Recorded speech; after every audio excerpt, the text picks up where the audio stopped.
Sa susunod na linggo, inaasahang pagbobotohan na ng mga miyembro ng Kongreso sa plenaryo ang impeachment articles laban kay Vice President Sara Duterte.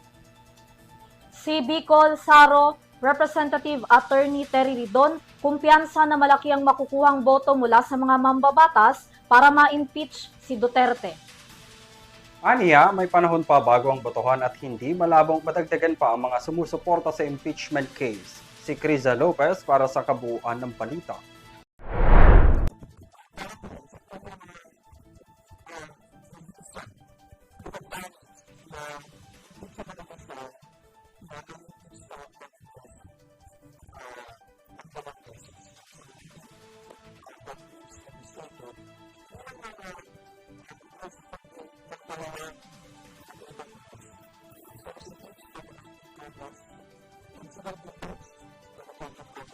Tila nakatitiyak si Bicol Saro Representative Attorney Terry Ridon na muling boboto ang House of Representatives para sa impeachment ni Vice President Sara Duterte sa kanyang personal na pagtataya. Posible pa umanong madagdagan ang 250 na boto na pabor sa pagpapatalsik sa Vice-Presidente sa Lunes. Anya, may ilang araw pa ang Committee on Justice upang makahikayat ng dagdag na suporta mula sa ibang mambabatas batay sa mga ebidensyang nakalap ng komite.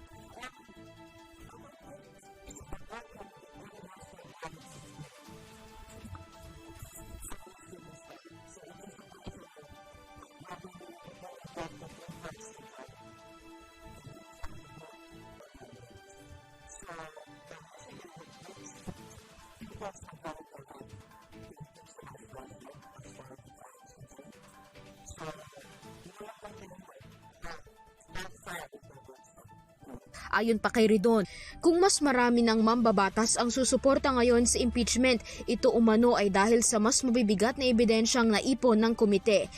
Giit niya, nasa Senado na ang pagpapasya kung paano nito tatalakayin ang impeachment proceedings sa oras na umusad na ito sa mataas na kapulungan. Ito ang naging tugon ni Ridon sa tanong kung ano ang posibleng dahilan kung bakit muli ito maaaring mapurnada.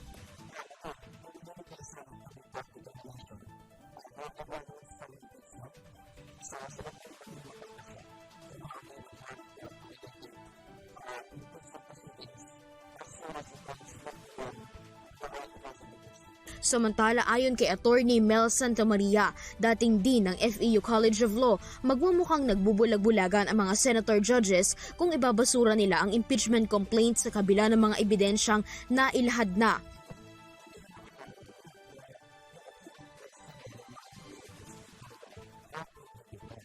Ayon kay Dr. Guido David ng Ogta Research, batay sa kanilang mga survey, nais ng mas maraming Pilipino na tumakbo si Duterte bilang Pangulo sa 2028, ngunit nais din nilang harapin ito ang impeachment complaint. Sa personal na pananaw ni Dr. David, ipinapakita ng survey na nanatiling naniniwala ang publiko sa legal na proseso ng pamahalaan.